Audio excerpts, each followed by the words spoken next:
Most investors are drawn to what looks new. A new opportunity, a new structure, a new way to get rich faster. And in recent years, few things have captured that hunger quite like the SPAC, the Special Purpose Acquisition Company.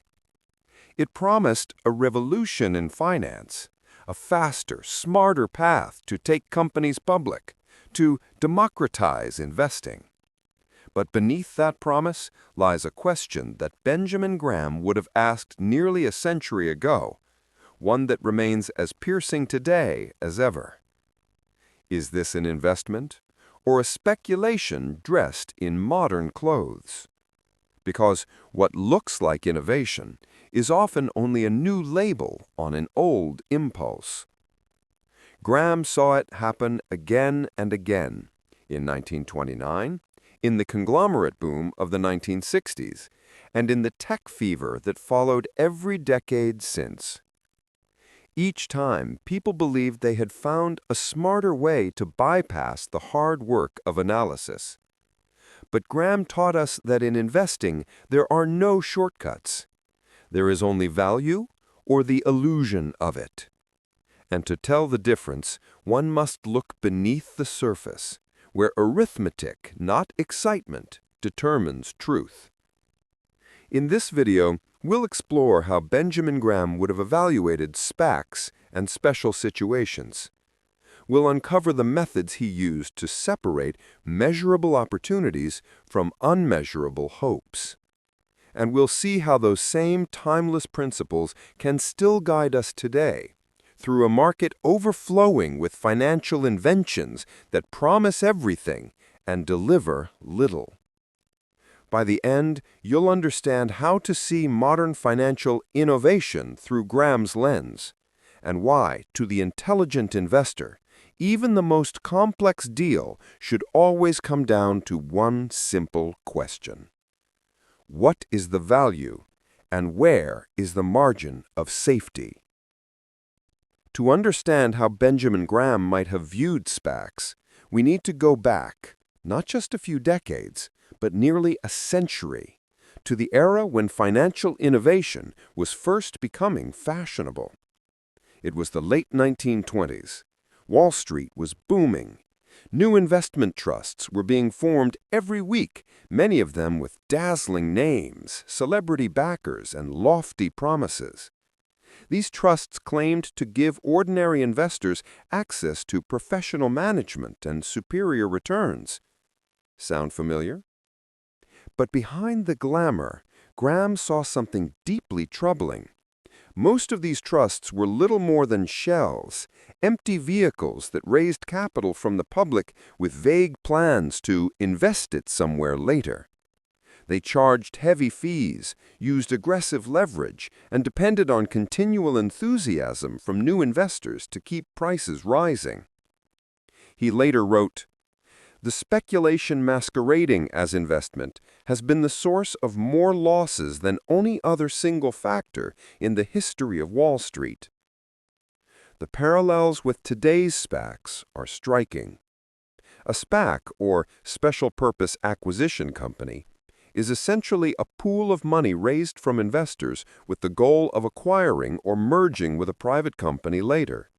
In other words, investors buy into the promise of a deal long before knowing what the deal will actually be.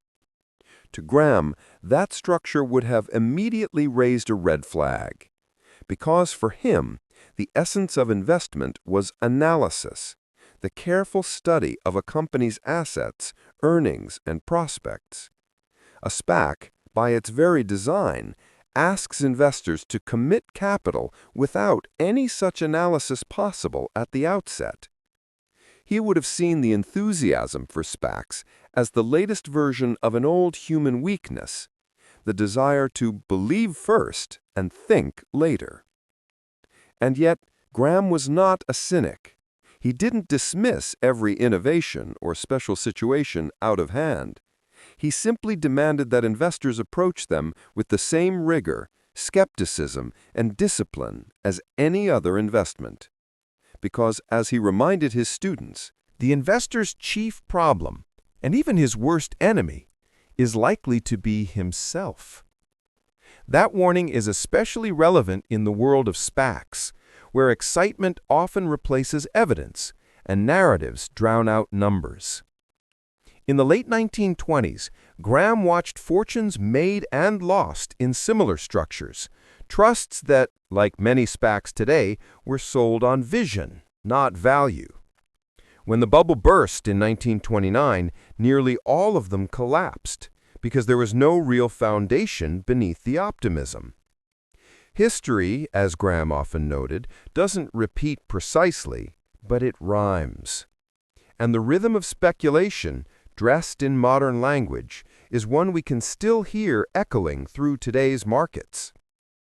Benjamin Graham built his entire philosophy of investing on a single idea, that an investment operation is one which, upon thorough analysis, promises safety of principal and an adequate return. Anything that does not meet this definition, he said plainly, is speculative. By that standard, how would he classify SPACs and similar special situations? He would begin, as always, by stripping away the labels. Forget the marketing terms: innovation vehicle, access to private equity, disruptive structure. Graham would ask one question: what is the investor truly buying? In a SPAC, the investor buys into a trust account that holds cash, awaiting the sponsor's decision about what private company to merge with. Until that merger occurs, there are no earnings, no assets of substance, no operations, only a pool of money and a promise. To Graham, this is speculation in its purest form, a bet on the future based on the judgment of others, rather than on an independently analyzable business. However, Graham also believed that not all speculation was evil, only unconscious speculation. He allowed that a thoughtful investor could take speculative positions knowingly, provided they were clearly separated from the true investment portfolio and managed with discipline. He wrote, "There is intelligent speculation, as there is intelligent investing, but there are few who can distinguish between the two." So the first step in evaluating any SPAC or special situation using Graham's ideas is this: identify whether you're investing or speculating. Are you analyzing tangible facts, or are you projecting hopeful outcomes? But Graham's framework goes deeper than labels.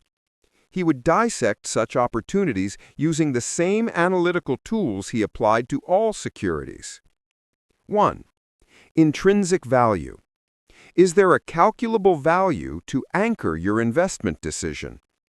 For most SPACs, before a merger, the only measurable value is the cash in trust, typically around $10 per share. Beyond that, everything else is conjecture.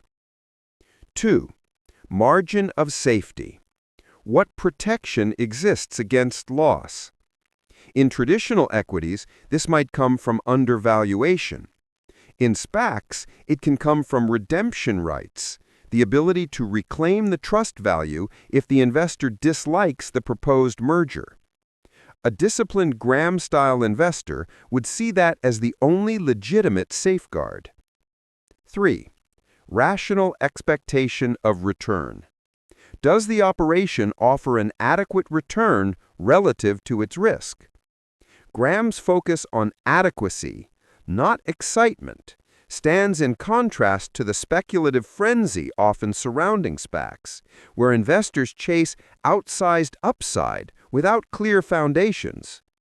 To Graham, the moment an investor loses the ability to calculate, to tie expectation to evidence, he ceases to be an investor at all. He becomes a participant in the crowd, swayed by emotion, stories, and trends.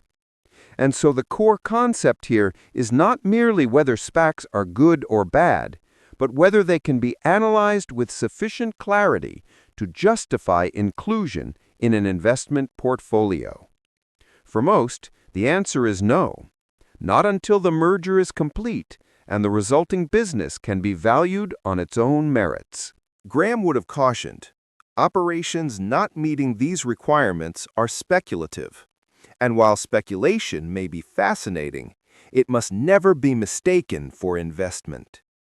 This distinction between speculation and investment is where most of today's confusion lies. The modern investor, bombarded by noise and narratives, often mistakes activity for analysis and possibility for value. Graham's lesson is simple yet radical. If you cannot calculate it, you cannot invest in it.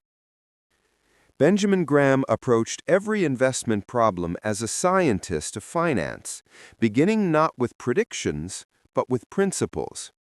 When he studied any special situation, whether it was a merger, liquidation, or recapitalization, he asked three disciplined questions. Is there a clear and definable value anchor? What specific event must occur to realize that value? And what risks exist if that event fails to happen? That framework, simple but surgical, remains the foundation of rational special situation analysis, even a century later. In his classic work, Security Analysis, Graham devoted entire chapters to what he called special situations, investments where an unusual event creates a temporary dislocation between price and value. These events included mergers, spin-offs, rights offerings, and liquidations.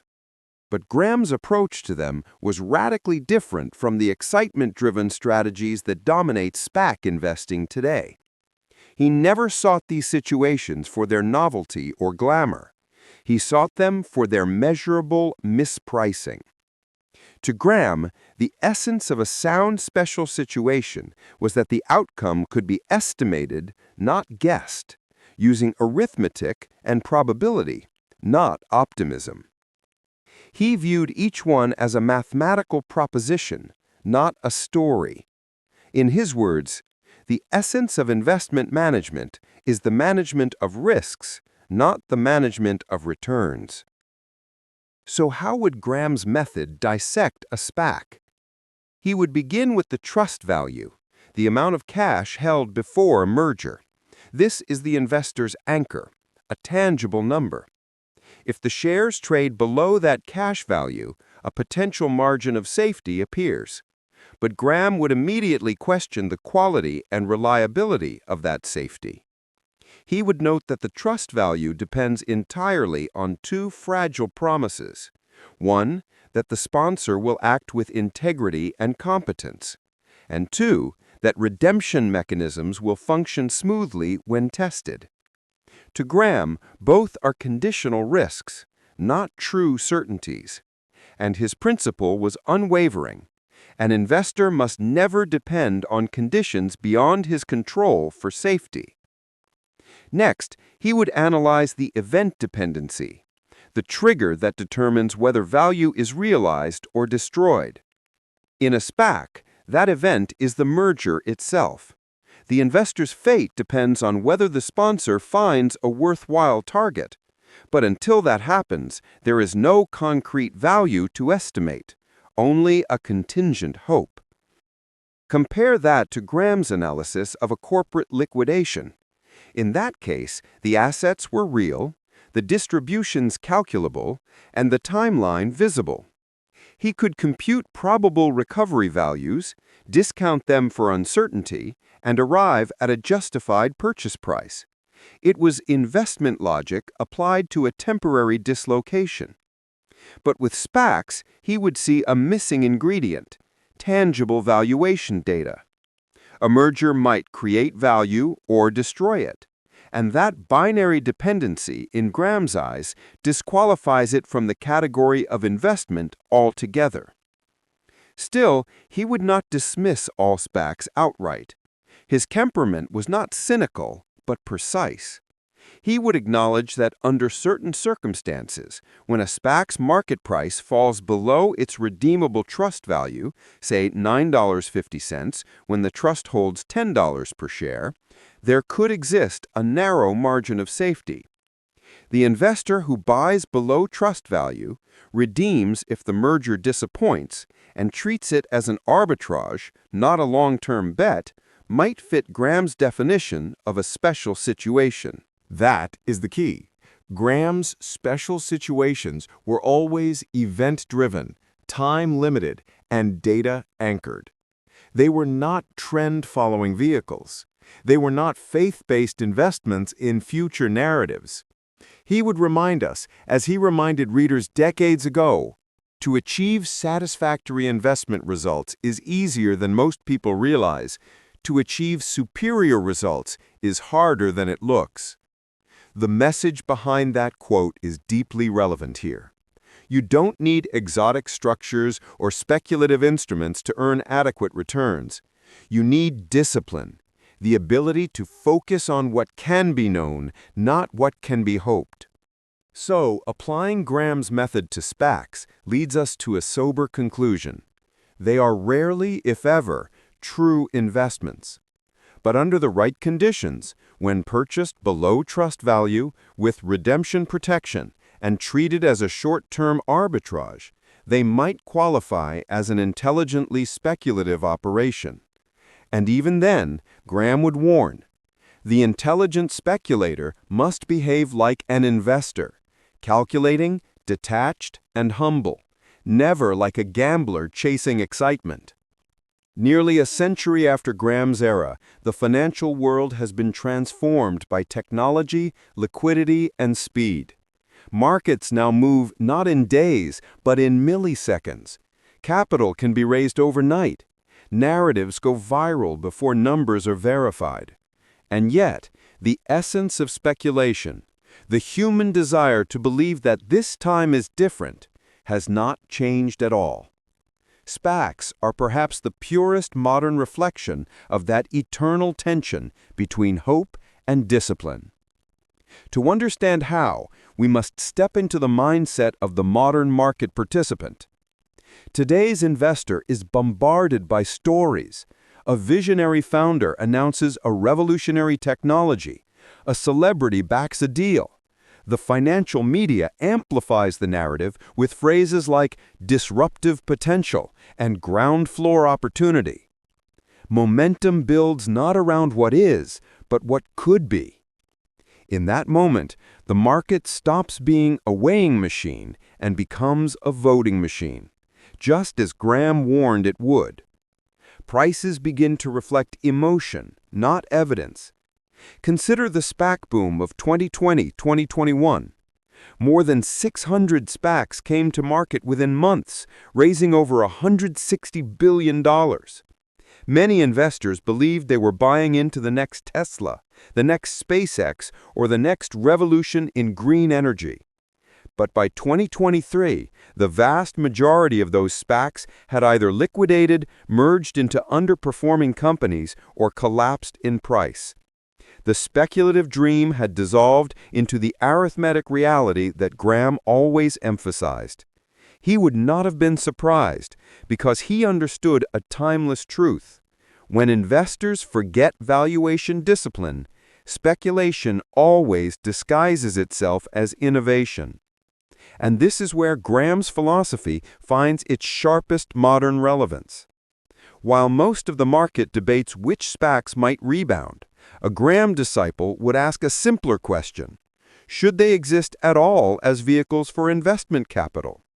He would strip away the structure, the buzzwords, and the personalities and look for one thing: value that can be reasonably appraised. When we apply that lens today, most SPACs fail the test. Their targets are often pre-revenue startups with limited financial history, no proven profitability, and projections that stretch decades into the future. Such assumptions are not estimates. They are dreams wrapped in spreadsheets. To Graham, any valuation resting on dreams rather than earnings was a speculation, no matter how elegant the presentation. But the larger lesson extends far beyond SPACs. It touches every corner of today's market, from AI-driven narratives to green tech bubbles to crypto cycles. Each new frontier tempts investors to suspend judgment, to believe that traditional analysis no longer applies. And each time, the same pattern unfolds. Prices outrun profits, enthusiasm outrun understanding, and reality eventually catches up.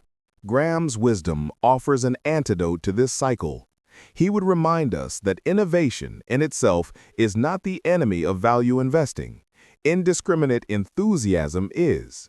He would acknowledge that new technologies can create real value, but insist that even revolutionary businesses must eventually produce earnings that justify their price. As he wrote, the chief problem with the investor's attitude toward new issues is that he is not willing to buy them at a price that makes them sound investments. That line could be written today about SPACs, IPOs, or even popular tech stocks. It captures the enduring difference between believing in a story and investing in a business. In a world addicted to immediacy, Graham's patience feels almost radical. He viewed markets as mechanisms of delayed justice. Over time, prices return to reality. And that principle remains one of the few constants in finance. Valuation gravity always wins, even when it takes years to show. If Graham lived in our age of algorithms and social media-driven speculation, he would likely adapt his techniques, but not his temperament. He would still demand a margin of safety. He would still separate speculation from investment, and he would still preach the discipline of humility, knowing that in markets driven by human emotion, overconfidence is the surest path to loss. The SPAC frenzy, then, becomes more than a financial episode. It becomes a case study in collective behavior. It shows how easily the crowd can be lured from arithmetic to excitement, from calculation to conviction. And in that sense, the 21st century market is not as modern as it seems. It's the same story Graham saw unfold in the 1920s, 1930s, and 1940s. Just with faster headlines and bigger screens. He would look at today's environment and see familiar characters, the promoters, the dreamers, the hopeful investors who mistake motion for progress, and the rare few who remain grounded in logic. To those few, he would whisper what he once wrote to all investors: "You are neither right nor wrong because the crowd disagrees with you. You are right because your data and reasoning are right." And that, more than anything else, is the timeless bridge between Graham's age and ours. Markets evolve, instruments change, but reason remains the only enduring edge. At the heart of Benjamin Graham's philosophy lies a question that transcends finance. What does it mean to think rationally in a world built on emotion? In every era, markets have reflected the collective psychology of their participants, a mirror of human hopes, fears, and desires. Graham saw this long before behavioral economics gave it language.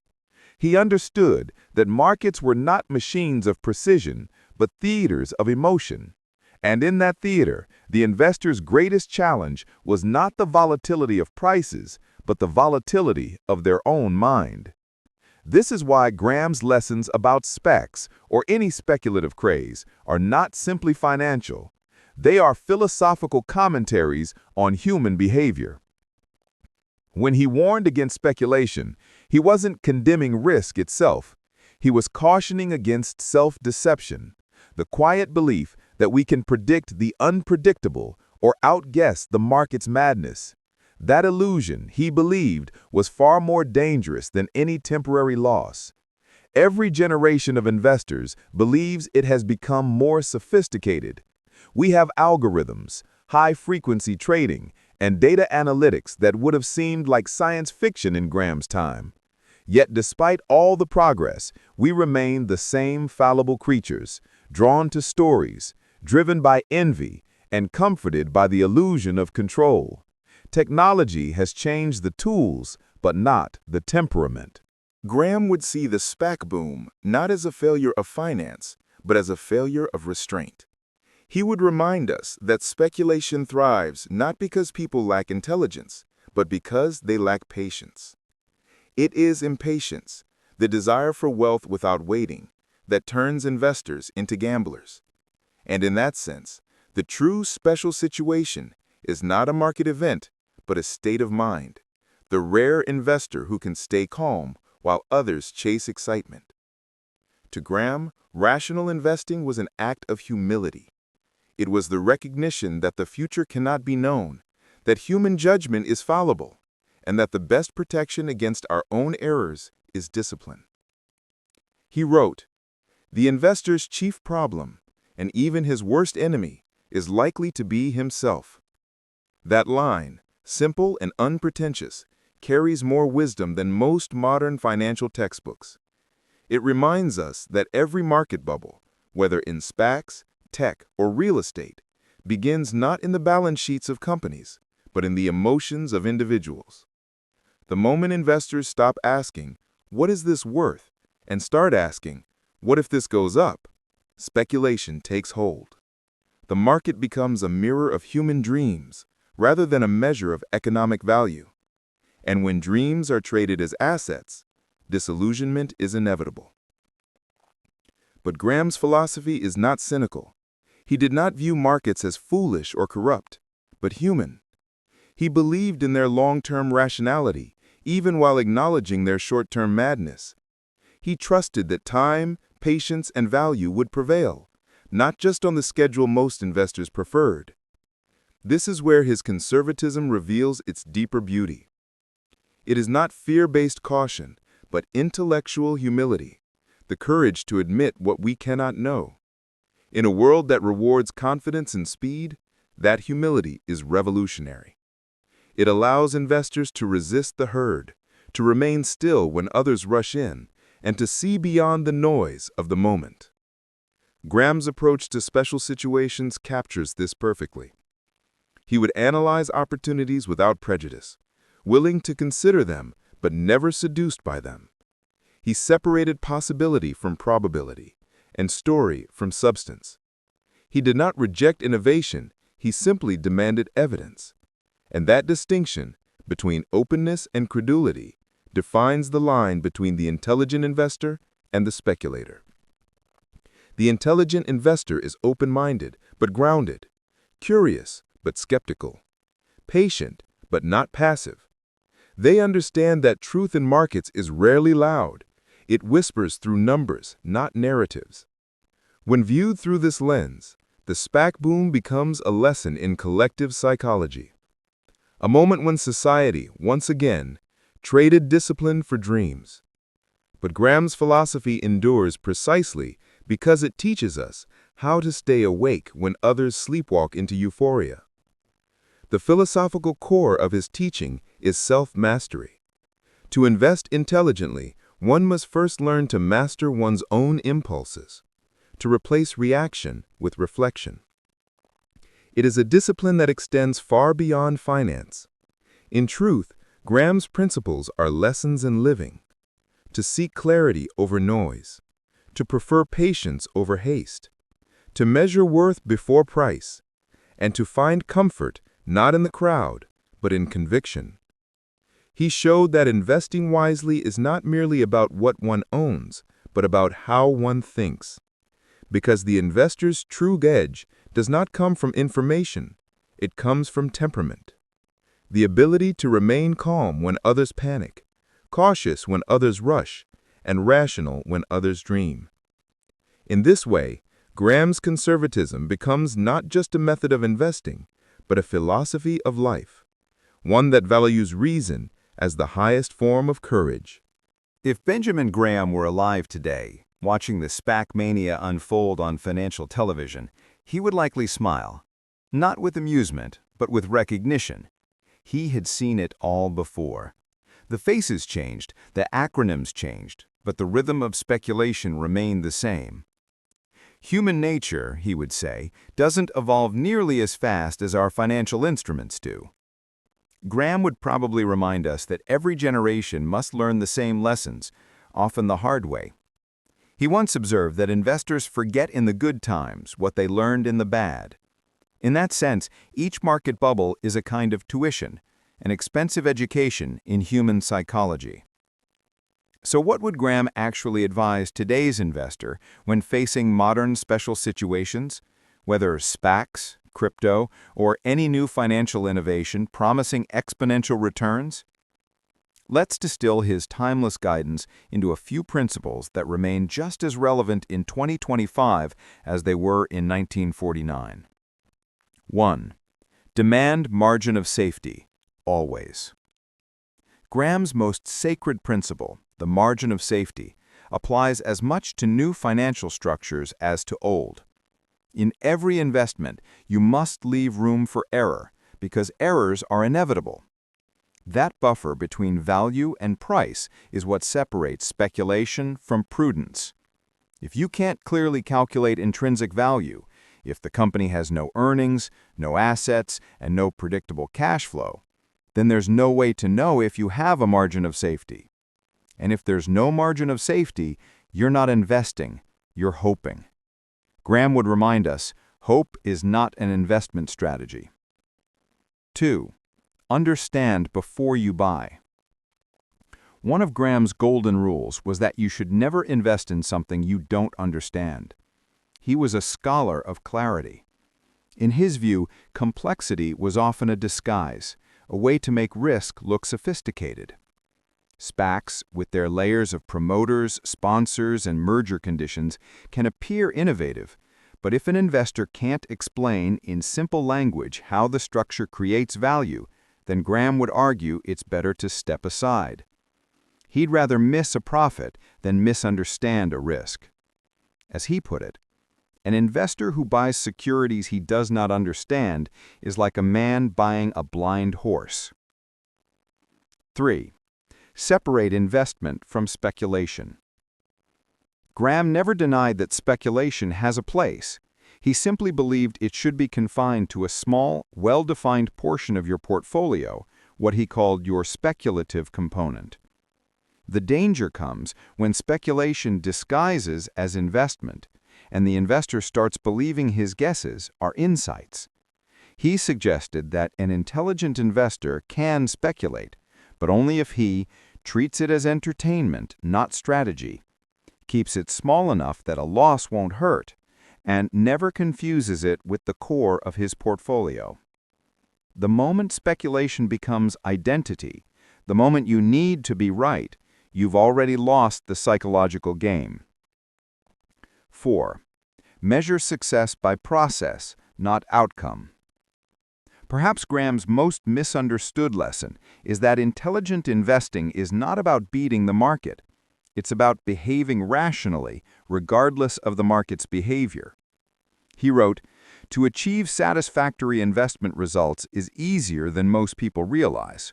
To achieve superior results is harder than it looks." The intelligent investor doesn't measure success by how much he gains this quarter or this year, but whether he followed a sound process with discipline. That process includes thorough analysis, emotional restraint, and the refusal to be swept away by trends. In the end, process outlasts luck. 5. Embrace boredom. This may sound unglamorous, but that's the point. Graham believed that true investing is often dull. If it's exciting, you're probably doing it wrong.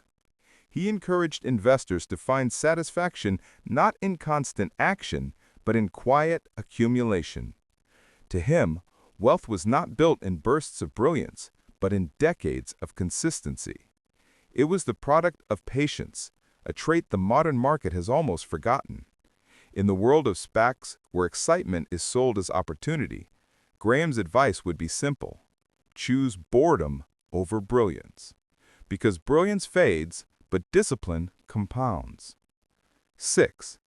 Let markets serve you, not instruct you. Graham's famous allegory of Mr. Market captures the emotional essence of investing. Mr. Market shows up every day offering to buy your holdings or sell you his, often at absurd prices. You are free to ignore him or take advantage of his mood swings. The mistake, Graham warned, is letting Mr. Market tell you what your holdings are worth. His prices are invitations, not instructions. In the age of 24/7 trading, social media hype, and algorithmic volatility, this lesson is more urgent than ever. Graham would say, "The screen should inform you, not control you." 7. Keep emotions out of capital. Above all, Graham believed the key to financial survival was emotional detachment. Markets thrive on emotion, fear, greed, envy. But the intelligent investor must operate on logic. Every time emotion enters the equation, probability leaves it. He would argue that financial success is not about intelligence, but temperament. It's about how you behave when the crowd loses its head, when prices soar and reason vanishes. In the SPAC frenzy, the danger wasn't the structure itself, it was the story. The story that said you could get rich quickly. Graham would whisper, "If it sounds easy, it isn't." 8. Trust time, not timing. Graham's faith was never in prediction, but in patience. He didn't believe anyone could time markets, not consistently, not rationally. Instead, he believed that time was the ally of value. He wrote, "In the short run, the market is a voting machine. In the long run, it is a weighing machine." SPACs, meme stocks, crypto surges, all of them are part of the voting machine phase of the market. They reflect popularity, not permanence. Graham's wisdom teaches us to wait until the weighing machine has its say.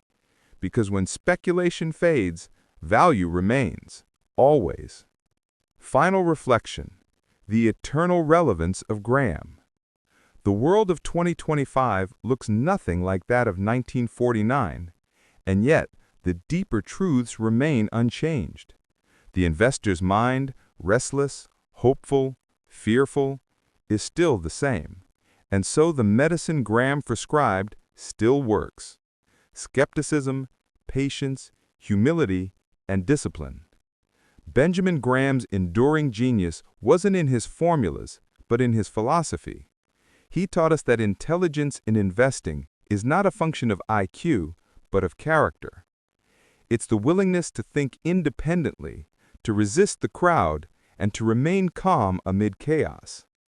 Every SPAC boom, every speculative craze, every moment of market hysteria, these are simply new verses in an old song. And Graham's melody still guides those who listen. So the next time you hear of a revolutionary new investment, whether it's a SPAC, a token, or an AI-driven miracle, remember the quiet voice of Benjamin Graham. You are neither right nor wrong because the crowd disagrees with you. You are right because your facts and reasoning are right. That is the essence of timeless investing. That is how one survives not just markets, but the human nature behind them. Because in the end, the most intelligent investment you can make is in your own temperament.